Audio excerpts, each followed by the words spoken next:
Have you ever stood at a crossroads so terrifying, so overwhelmingly decisive that every fiber of your being screamed, "Stop! You can't win this one"? Imagine not just your life, but the fate of a continent hanging on a single, silent choice you make in the dead of night. Every powerful voice in the world tells you that you are weak, that you are insignificant, that your destiny has already been sealed by men far more cunning than you. But you know better. You harbor a secret, an unbreakable resolve, a belief in a destiny that seems impossible, yet vibrates deep within your soul. This is not a story about passive royalty born into power. This is the true account of a life forged in fire, a testament to the power of a singular, unyielding will, and the moment a young woman gambled everything to build a world that should never have existed. Listen closely, for this is the story of the quiet princess who inherited nothing but chaos, and whose courageous heart became the foundation of a new global empire. The year is 1468. The place is Castile, a vast, fractured, and bleeding kingdom on the Iberian Peninsula.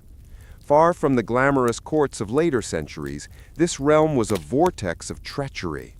The king, Henry IV, was mocked as the impudent and manipulated by powerful, self-serving noble families. Civil war was not a threat. It was a permanent, grinding reality. In the midst of this turmoil lived a young woman. She was not the king's daughter. A scandalous claim was constantly debated, but his half-sister. She had been raised in the shadows, educated in piety and prudence, but perpetually regarded as a political chess piece. Her youth was not spent in celebration, but in isolation, first at Aravello, then under the watchful, hostile gaze of the king's advisors in Madrid. They saw her as a disposable asset, valuable only for the price her marriage could fetch with a foreign power, a price that meant selling her loyalty and her nation's future. Her greatest enemy was not a foreign army, but the crushing expectation of submission. Every breath she took, every letter she wrote was scrutinized. They offered her marriages to powerful men who were either geriatric, cruel, or deeply hostile to Castile's true interests. Her acceptance would mean peace for the nobles, but utter destruction for her own spirit and the soul of her kingdom. She knew she had a legitimate claim to the throne. She also knew that pursuing it would ignite a war that would make the current chaos look like a skirmish. Her destiny was to stabilize the realm, but the tools she needed, power, armies, and allegiance, were held by the very men trying to cage her. The pressure peaked in 1468. After years of political maneuvering, the king was forced to name her as his rightful successor in the Treaty of the Bulls of Guisando. But there was a deadly condition. She could not marry without his consent. It was a lock on the cage. Her opponents fully intended to force her hand, perhaps to marry the elderly king of Portugal, or worse, a French duke who would seize control of Castile's wealth. But the princess was not waiting to be moved. She was planning. The whispers began, carried by a network of fiercely loyal yet few allies. They spoke of a secret pact, a countermove so bold it verged on madness. Her chosen partner was not an easy option, nor a foreign ruler who could invade immediately. He was her second cousin, Prince Ferdinand of Aragon, the heir to a separate, rival kingdom. To marry him meant to violate the treaty, defy the king, and immediately face a declaration of war from her own court. It meant risking everything, her life, her claim, and the fragile peace of the two nations. It was the single greatest risk of the 15th century. She needed to act with the stealth of a phantom. The palace was crawling with spies. Every road was monitored. The plan was a masterpiece of political espionage. Ferdinand, the Prince of Aragon, had to cross the entirety of Castile, enemy territory, in disguise, with only a handful of trusted knights. Meanwhile, the princess was closely guarded in the town of Valladolid.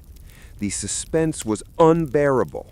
Imagine the princess sitting quietly in her rooms, praying while outside, disguised as a humble mule driver, the man who would either be her husband or the cause of her execution was slipping past hostile checkpoints.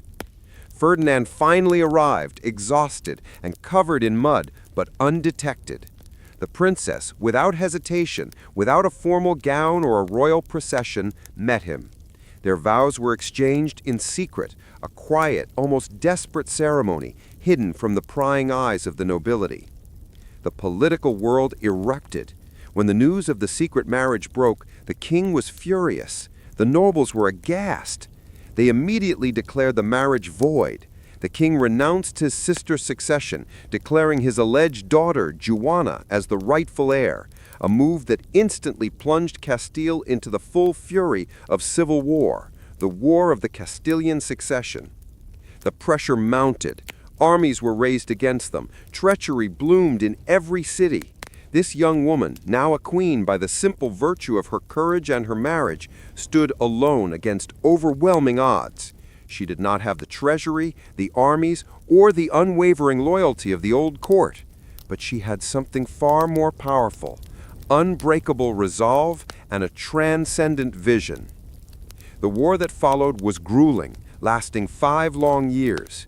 It was a conflict won not just by swords, but by strategy, moral clarity, and sheer determination. While Ferdinand led the troops on the field, she mastered the administrative front.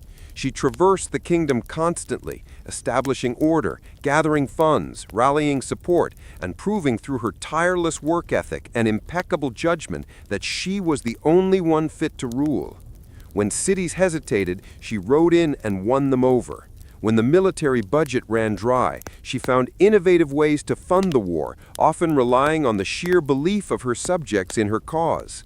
She was disciplined, focused, and utterly uncompromising on one truth: justice and law must replace noble anarchy.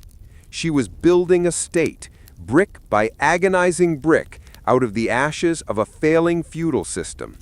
She refused to delegate her core duties. She personally signed decrees, interviewed officials, and oversaw the most meticulous details of governance, all while enduring the hardships of war.